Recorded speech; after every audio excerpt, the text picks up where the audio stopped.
चाणक्य कहते हैं मौने च कलहो नास्ती। जब घर में कलह कलेश बढ़ने लग जाए, कहना सुनना ज्यादा होने लग जाए, तो क्या करना चाहिए? मौन की साधना करनी चाहिए, मौन व्रत। गुरुवार के दिन गुरु के नाम पर आधा दिन अर्ध व्रत रहो। सुबह से दोपहर तक कुछ मत खाओ, पानी पियो, निर्जला, जल पी लो, खाली सजला हो जाए।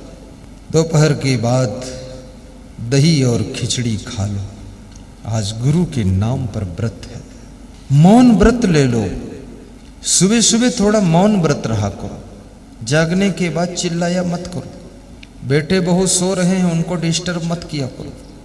समझ आ जाएगी, वही भी जब तुम्हारी तरह सास ससुर माँ बाप बनेंगे तो जग जाएंगे। और बेटा तो वही धर्म पुत्र है और बहू वही घर की लक्ष्मी है जो अपने सास ससुर से भी 10 मिनट पहले जाग जाती है। वो बहू केवल बहू नहीं है, वो लक्ष्मी है घर की, और वो घर विकास करेगा। फट से उठा करो, आलस्य मत किया करो। कितने घरों में लाड़ी ऐसी आई है, सास ससुर ने समझा था लाड़ी आ गई, लेकिन वो तो भैंस की पाड़ी आ गई। पड़ी रहती है, 8 बजे तक पड़ी है, 7 बजे तक पड़ी, और ऐसी पानी कि बेटे को भी पाड़ा बना दिया, वो भी पड़ा, वो भी नहीं उठ रहा है। अरे ये क्या कर रहे हो तुम दोनों पागल बन करके? घर को बिगाड़ना है क्या? बड़ी मुश्किल से तो ये घर संभल पाया है, तुम दोनों नौजवान जुटे हो इसको नष्ट करने में। जल्दी सोकर उठ जाओ, और सवेरे सोकर उठो, तुरंत पानी पी लो, 2-3 गिलास, 1 लीटर। फिर झाड़ू पकड़ो, झाड़ू लगाओ। फिर फ्रेश होने की इच्छा होगी तत्परता के साथ तो फ्रेश हो लो, पेट साफ हो जाएगा। फिर घर की सफाई करो, और उसके बाद में थोड़ा स्नान करके पूजा पाठ भी करो। इतना आफत में क्यों पड़े हो? हा हा हा हा, सब माया को ऊपर ला दे। ये तुम ही पूरी दुनिया चलाओगे क्या? थोड़ा सा 5 मिनट तो ध्यान कीजिए, 5 मिनट थोड़ा सा गुरु जी का मंत्र भी बोल दीजिए, और 5 मिनट थोड़ा ये 2 मिनट रामायण की एक चौपाई बोल दो, 2 मिनट कबीर का दोहा बोल दो, और एक गीता के श्लोक बोल दो। हिंदू धर्म की सनातन संस्कृति का अनुपालन कर लो। ये कहे कि हिंदू हो, पुस्तक भी पढ़ते नहीं, ग्रंथ पढ़ते नहीं, अध्यात्म को छोड़ दिया। हिंदू होने का अर्थ है कि अध्यात्म में डुबकी लगाने वाला इंसान ही हिंदू है। हिंदू कोई साधारण शब्द नहीं है। हिंदुस्तान की शोभा हिंदू, और हिंदू के कारण ये हिंदुस्तान और हमारा जो धर्म है, धर्म शास्त्र को अध्ययन करना, साथ में प्रवचन भी सुनना।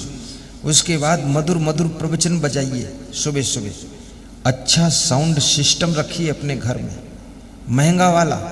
ये सस्ता लाओगे कौवा बोली बोलेगा, महंगा वाला लाइए जो मधुर मधुर कोयल की तरह मिठास बोले। लगा दीजिए साउंड में। गुरुदेव जी की पेन ड्राइव खरीदिए, 150 घंटे का प्रवचन। मेमोरी कार्ड लीजिए, 60 घंटे का प्रवचन। मोबाइल से उसको सुनिए, इसको साउंड में सुनिए। घर का वातावरण सत्संग में। कल पश्चिम बंगाल से फोन आया, तो एक माता जी कह रही थी कि मैं जब मौका पाती हूँ बस प्रवचन ही प्रवचन सुनती हूँ, 150 घंटे पेन ड्राइव है, रोज सुनती हूँ। तो मेरे पति कहते तुम पागल हो गई हो, घर को पागल बना दोगी, ये हर समय प्रवचन क्यों सुनती? उसने कहा जब खाली हो झटपट काम कर लिया, खाली हो गई, प्रवचन सुनते हैं। तुम्हारी पत्नी यदि प्रवचन सुनती है तो उसको मना करने से भी तुमको पाप लग जाएगा।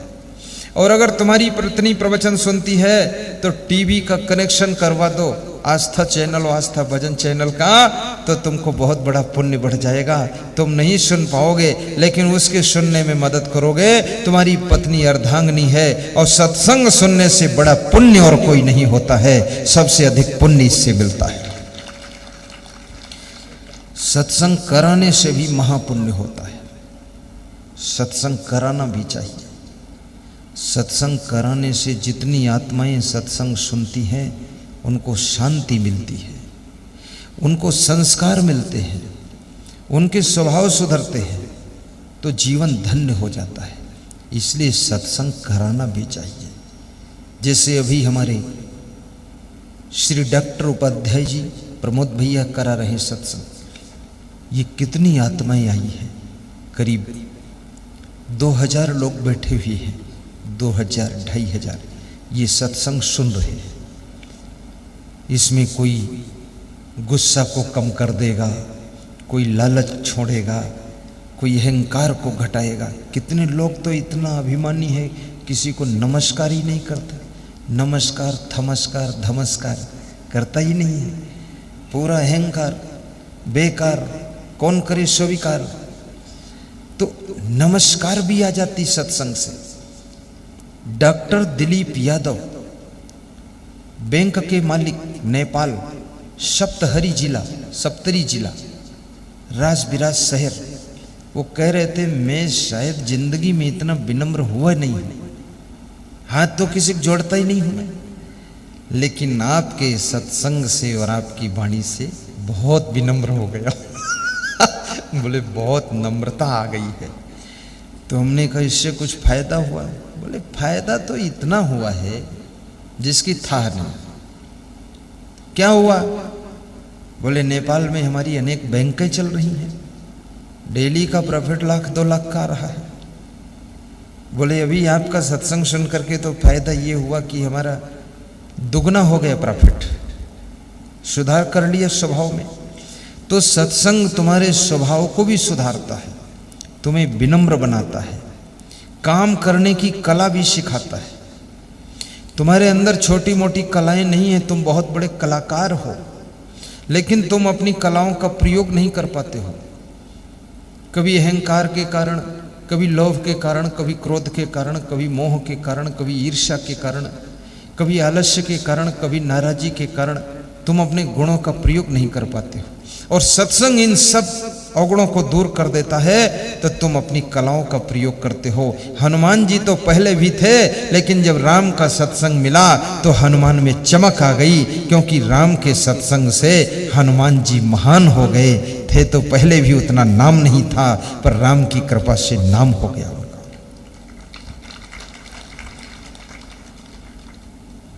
राम भगवान भी अयोध्या में पहले से थे, लेकिन वनवास में जा करके जो उनमें चमक आई है, सभी साधु संतों के आश्रम पर जा जा करके सत्संग सुना, भक्ति किया, सबको नमस्कार किया, सबका आशीर्वाद लिया, तो राम का जीवन कितना चमकने लगा। सारी दुनिया के लोग गाने लगे कि सिया राम मैं सब जग जानी, करो प्रणाम जोरी जुग पानी।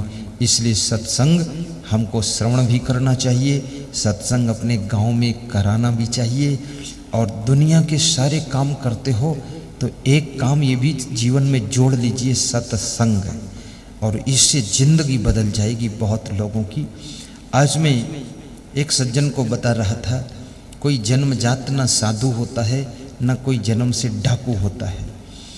अगर डाकू बनने वाले वातावरण में वो रह रहा है बचपन से, तो फिर वो डाकू बन जाएगा, और साधु बनने वाले वातावरण में पड़ गया तो साधु बन जाएगा, और चोरी के वातावरण में पड़ गया तो चोट्टा भी बन जाएगा, और झूठ के वातावरण में पड़ गया झूठ भी बहुत बोलेगा, और सच्चे वातावरण में पड़ गया तो सच भी बोलेगा। सफाई के वातावरण में रहता तो सफाई सीख जाएगा, और गंदगी में रहता है बचपन से तो गंदगी भी करेगा खूब। जैसे मैं साधु बना, मैं बचपन से साफ सफाई में रहता था। छोटे हम थे तो भी माँ जब पैर धोती थी, मैं बोलता था जमीन में मत खड़ा करना, खाट पे बिठाओ। बोलती थी बहुत बड़े तुम पंडित बनते हो। हमने कहा और बड़ा पंडित बनूंगा, जमीन में पाँव मत रख देना। तो बोले लो बैठ जाओ खाट पर महंत बन करके। तो मैं बैठता था, पैर जब सूख जाते थे मैं बोलता चप्पल ला कर दो, यहाँ पहन कर उतरूंगा। तो बोलती थी तुम बहुत महात्मा बन रहे हो। तो हमने कहा बनूंगा कभी न कभी। वहीं से सफाई रखता था। आश्रम आया, वहां सफाई शुरू किया मैंने। वहां के बाथरूम शौचालय सब मैं साफ करता था आश्रम में। छत धोता था आश्रम की, सब दीवालों को धोता था, बाल्टी में पानी भर भर के फेंक फेंक अपने हाथों से धोया। तब ये कोई संत नहीं थे इसमें से, खुद जुटते थे। अब जिसके घर में हम निवास करते उसकी सफाई हमारे साधु शुरू करते। वो खूब साफ किया है भगत, फिर से ये चालू करते झाड़ू पोछा रगड़ो, कहाँ जाला है। और कहीं गंदगी मिले। और जो आदमी सफाई रखता है, गंदगी नहीं रखता है, याद रखना उसको 3 चीजें निःशुल्क में मिलती है। एक तो प्रसन्नता मिलती है, दूसरे स्वास्थ्य मिलता है, और तीसरे लक्ष्मी की कृपा उसके ऊपर बरसती रहती है। इसलिए तो नरेंद्र मोदी प्रधानमंत्री ने सफाई का अभियान ही चलाया, बैठते ही गद्दी पर अपनी। गरीब घर का बालक है वो, उसकी मां मजदूरी करती थी, वो भी सफाई करती थी, मां उसकी बर्तन सफाई करती थी, घर सफाई करती थी, झाड़ू पोंछा लगाती थी, मजदूरी करती थी, मां भी सफाई में लगी थी। और उसका बेटा पीएम बना तो फिर वो भी सफाई शुरू किया। बहुत सफाई पर उनका ध्यान है कि कोई ऑफिस में थोक नहीं सकता, पुड़िया खाकर नहीं आएगा, ये होगा वो होगा, सब बताते हैं। तो सफाई तुम भी अपने घर में रखो, और सभी सफाई के पहले आप अपनी बुराई की सफाई करो, आप अपनी आदतों की सफाई करो, अवगुणों की सफाई करो। पान, पुड़िया, तंबाकू, बीड़ी, सिगरेट, गांजा, चरस, ये सब अवगुणों को छोड़ो, नशा की सफाई करो। और याद रखना, जब तुम खुद की सफाई करोगे, फिर घर की सफाई करोगे, फिर गाड़ी की सफाई करोगे, फिर कपड़ों की सफाई करोगे, तो तुम्हारे घर के दरिद्र की भी सफाई हो जाएगी, दुख की भी सफाई हो जाएगी, और घर में सुख शांति संपत्ति निवास करेगी। कभी नाक अपने कपड़ों में मत पोंछो। कितनी महिलाओं को देखता हूं, ये आंचल को लेकर के नाक पोंछ लेती और फिर उस आंचल से मेरे चरण पोंछ देती। तो मैं बोलता हूं मत पोंछना, बोली थोड़ा माल तुम भी ले जाओ। स्पेशल फैक्ट्री का माल है ये, हाँ, निजी कंपनी से बनता है। कितने पुरुषों को देखता हूं, वो एक छोटा सा कपड़ा रखते हुए ऐसा मुंह पोछा, जिसको यहां जो भी कहते हैं रूमाल, छोटा जिम में चरण धोते, फिर उसमें दिन भर अपना मुंह पोछा, 3 दिन से अपना मुंह पोछा, पसीना पोछा, कीचड़ पोछा, नाक पोछा, हाथ पोछा, सब पोछा। उसके बाद मेरे चरण धोकर मेरे चरण पोंछ दिया, सारा माल लगा दिया 3 दिन का। अरे उसमें मत पोछना। मेरे संत लोग सावधान रहते, जब कोई चरण पोंछता है तो संत लोग अपना कपड़ा भी लेकर तैयार रखते। अगर गंदे से कोई पोंछ, अरे रुको रुको रुको रुको, इससे पोंछो। सफाई, दांतों को भी साफ रखो। जिसके दांत साफ रहते ना, उसको लक्ष्मी आशीर्वाद देती है। दांत ठीक से साफ रखो। कोई भी तंबाकू वंबाकू का रंग नहीं लगना चाहिए उस पर, खाना ही नहीं चाहिए। महिलाएं तंबाकू नहीं खाती हैं तो क्या ये जीवित नहीं रहती? कितने लोगों की ऐसी आदत होती है, उनकी बीड़ी छोड़ा दो तो तंबाकू खाने लग जाते हैं, तंबाकू छोड़ा दो तो पुड़िया खाने लगे, और पुड़िया छोड़ा दो तो फिर सिगरेट पीने लग जाते हैं, और सिगरेट छोड़ा दो तो गांजा चिलम पीते। तो बोले आपने तो सिगरेट छोड़ाया था तो गांजा थोड़े छोड़ाया था, तो उसको चालू किया। अरे एक गड्ढे से गिरे दूसरे गड्ढे में, एक गड्ढे से निकलो दूसरे में गिर जाओ, दूसरे से तीसरे में, क्या मतलब निकला? फिर सब नशा मुक्त। और जो नशा मुक्त रहता ना, उसके चेहरे पर सुंदरता बहुत दिनों तक रहती है। नशा से चेहरे की सुंदरता नष्ट होती है। आप अगर सुंदर रहना चाहते हो तो सब नशा छोड़ दो, बिल्कुल नशा मुक्त रहो। सुंदर रहना चाहते हो तो शरीर से कठोर परिश्रम भी करो, जल्दी बुढ़ापा नहीं आएगा। सुंदर रहना चाहते हो तो भूख से 30% भोजन कम खाओ, और लिक्विड चीजें भी पी लो। लिक्विड मतलब जैसे आम का रस, गन्ने का रस, अंगूर है, ये खा लो। ज्यादा ना मिले कम खा लो। और चाय बिल्कुल कम पियो। चाय नहीं, चाय तो ठंडी देशों का पेय है ये।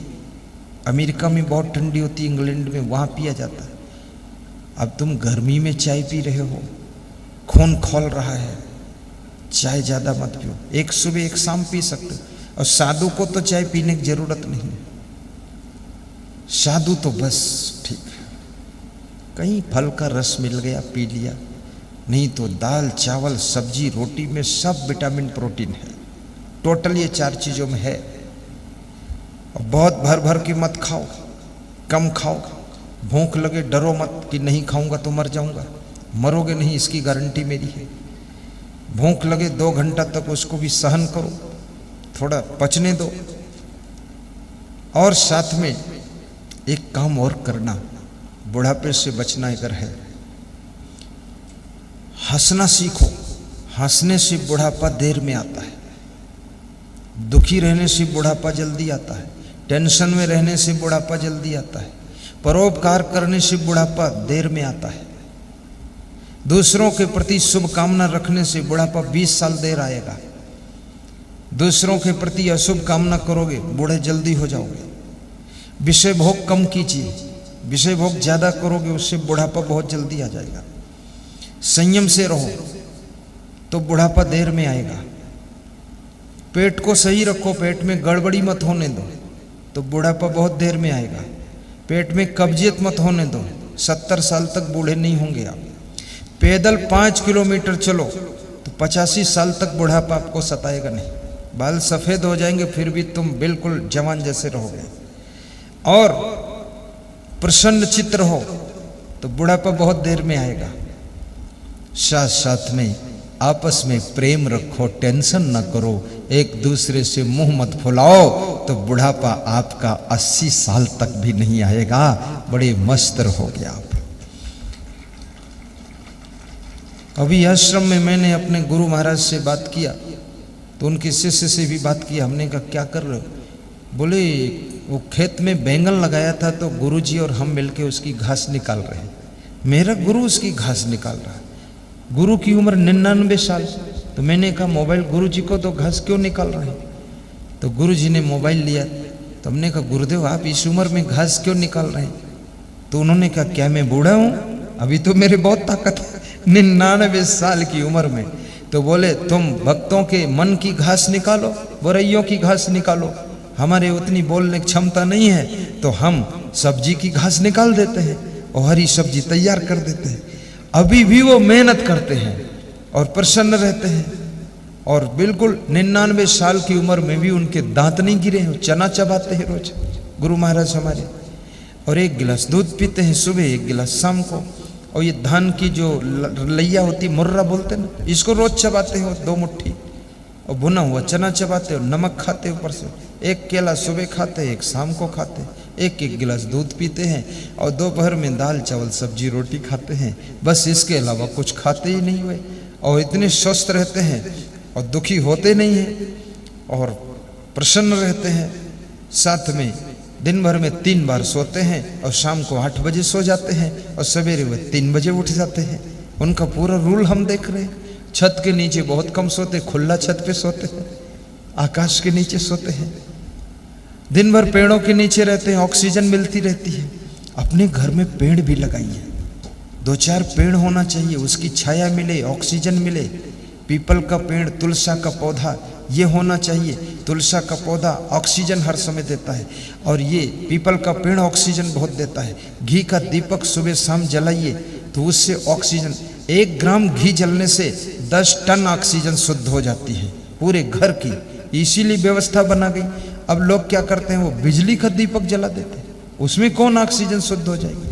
और कितने लोग अगरबत्ती, धूप बत्ती और कौन कौन बत्ती जलाते, सब धुआंधार और ऑक्सीजन गंदी कर दिया, खाम खा धुआं मचा रखा फालतू। और कितने लोगों को देखा जाता है वो सरसों के तेल का दीपक जला देते हैं और ऑक्सीजन बिगाड़ दिया।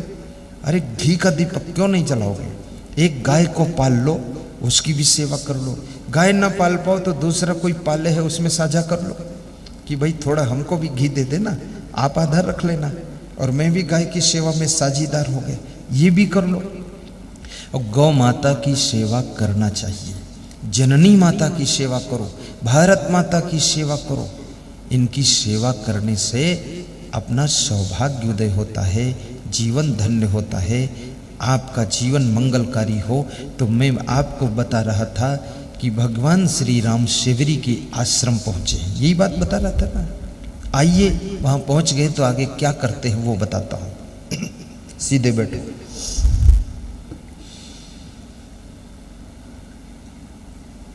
कही रघुपति सुनो भामिनी बाता,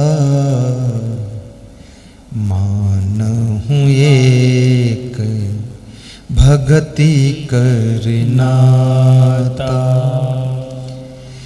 मानहु एक भगति करनाता, कहे रघुपति सुनु भामिनी बाता। बहुत बड़ी बात है। राम जी शिवरी के आश्रम पर पहुंच करके शिवरी से कहते, हे शिवरी, मेरा तेरा रिश्ता कोई शारीरिक नहीं है, मेरा तेरा रिश्ता कोई पारिवारिक नहीं है, मेरा तेरा रिश्ता सांसारिक भी नहीं है, लेकिन मेरा तेरा रिश्ता केवल भक्ति का रिश्ता है। याद रखना, दुनिया के सब रिश्तों से भक्ति का रिश्ता बड़ा होता है, मजबूत होता है, विशाल होता है, इतना महान रिश्ता होता है कि जीवन को धन्य बनाने वाला रिश्ता होता है। आज यदि मैं यहाँ बैठा हूँ इतनी दूर से, तो ये केवल भक्ति के रिश्ते में बैठा हूँ और कोई रिश्ता नहीं है सांसारिक, शारीरिक, पारिवारिक, ये भक्ति का रिश्ता है। यहाँ से हमारा आश्रम 1200 किलोमीटर दूर है, बहुत दूर है। इसमें से शायद ही कोई गया हो हमारे आश्रम, कोई गया भी नहीं। कोई गया है? हाँ, खड़े हो जाओ। ये बच्चा गया है, अर्जुन सिंह। हाँ, अर्जुन सिंह का बच्चा है ये हंसपाल। ये छोटा था तब गया था। एक आदमी वो भी गया, 2। चलो 0 तो नहीं हुआ, कुछ तो। अच्छा अर्जुन सिंह, क्या बात है, बैठो बैठो। देखो, चलो ये लोग प्रमाण है कि नेपाल बॉर्डर पर गुरु जी का वास्तव में आश्रम है, नहीं तो संदेह भी हो जाए, झूठ बोलते उधर कुछ नहीं होगा। है, इतनी दूर आश्रम से हम यहाँ आए और मुझे 6 महीना हो गए, अभी लौटा नहीं हूं मैं, चल ही रहा हूं। और मुझे याद भी नहीं आती है आश्रम, क्योंकि आश्रम से ज्यादा सुख सुविधा तो हमको आपके यहाँ मिल जाती है। सब जगह हमें सुख मिलता है, बहुत शांति मिलती है, बड़ी प्रसन्नता होती है। तो राम भगवान इतनी दूर अयोध्या है और शिवरी के साथ में उनका भक्ति का रिश्ता है। शिवरी की कुटिया में राम जी गए हैं और राम जी शिवरी से कहते, शिवरी घबराना मत, हमारा तुम्हारा भक्ति का नाता है और कोई दूसरा नाता नहीं है, और ये नाता सबसे बड़ा नाता होता है। इस नाता को हमें तुम्हें निभाना है। कहे रघुपति सुनो भामिनी बाता, मानहु एक भक्ति करनाता। भक्ति को बहुत बड़ा स्थान संत कबीर ने भी दिया है। संत कबीर कहते हैं, अरब खरब लो द्रव्य हो, अरबों खरबों धन हो जाए, उदय अस्त लो राज, सूर्योदय से लेकर के सूर्यास्त तक लंबा राज्य हो जाए, सीएम बन जाओ, पीएम बन जाओ, डीएम बन जाओ, कुछ भी बन जाओ, अच्छी बात बन जाओ, कोई बुरा नहीं, बनते रहो। लेकिन कबीर कहते हैं, दुनिया में कितना धनवान व्यक्ति हो, कितने बड़े पद पर हो, परंतु भक्ति के मूल्य के बराबर न धन का मूल्य है, न पद का मूल्य है। भक्ति को तराजू पर रख दिया जाए, दूसरे पलड़े पर धन राज्य को रख दिया जाए, डांडी पकड़कर उठा दिया जाए, तो भक्ति का पलड़ा भारी हो जाएगा और धन राज्य का पलड़ा हल्का हो जाएगा। इसलिए भक्ति के महत्व को समझिए और भक्ति में डुबकी लगाइए। भक्ति में शक्ति को दुनिया ने जाना, श्री राम ने भी गुरु को है माना, श्री राम ने भी गुरु को है माना। भक्ति में शक्ति को दुनिया ने जाना, श्री राम ने भी गुरु को है माना। गुरु ही हरेंगे गुरु ही हरेंगे तेरा तपन, गुरु भक्ति में तू लगा ले लगन। गुरु ही हरेंगे तेरा तपन, गुरु भक्ति में तू लगा ले लगन। तेरे अवगुणों का, तेरे अवगुणों का होगा दमन, गुरु भक्ति में तू लगा ले लगन। गुरु भक्ति में तू लगा ले लगन। जमाने में की तेरी है रुसवाइयाँ, जमाने में की तेरी है रुसवाइयाँ, राहों में कितनी है कठिनाइयाँ, राहों में कितनी है कठिनाइयाँ। श्रद्धा से गुरुवर को, श्रद्धा से गुरुवर को कर ले नमन, गुरु भक्ति में तू लगा ले लगन। गुरु भक्ति में तू लगा ले लगन।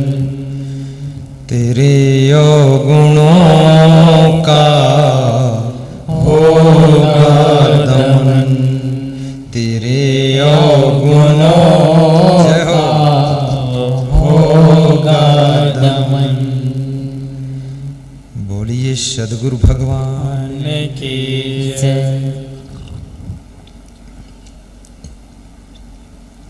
गुरु भक्ति में तू लगा ले लगन। गुरु भक्ति, मातृ भक्ति, पितृ भक्ति, देश भक्ति और गौ भक्ति, ग्राम भक्ति, कुटुंब भक्ति, ये भक्ति का विशाल रूप है। इस भक्ति को समझना, देश के प्रति अगर तुम्हारा प्रेम है, देश के लिए तुम कुछ बलिदान कर सकते हो, देश की रक्षा की तुमको चिंता है, तो समझ लेना कि तुम देशभक्त हो। अपनी मां की सेवा के लिए तुम अपनी सुख सुविधा का त्याग कर सकते हो, तो समझ लो तुम्हारे अंदर मातृभक्ति आ गई है। और अपने पिता के कष्टों को देखते हो, उनको धन्यवाद देते हो कि धन्य हो पिताजी, तुमने बहुत कुछ किया है, तो ये पितृभक्ति आ गई। वृद्धावस्था में उनका सम्मान, उनकी सेवा पितृभक्ति है। और यदि अपने गांव के विकास के बारे में तुम सोचते हो, तो याद रखना ये ग्राम भक्ति है। और यदि गायों को भटकता हुआ देखकर तुम्हारे अंदर करुणा आ जाती है कि मैं भी गायों की को सेवा करूं, गौशाला में जाकर के तुम भूसा भी दान दे देते हो, थोड़ा सा वहाँ पैसा दान दे देते हो, तो गौ भक्ति तुम करने लग गए। याद रखना, तुम अलग अलग गौशाला तो नहीं बना सकते हो, लेकिन गौशाला जो चल रही हैं उसमें जाकर के सहयोग तो कर ही सकते हो। तो गौ भक्ति भी करना, गौशालाओं में सहयोग कर देना।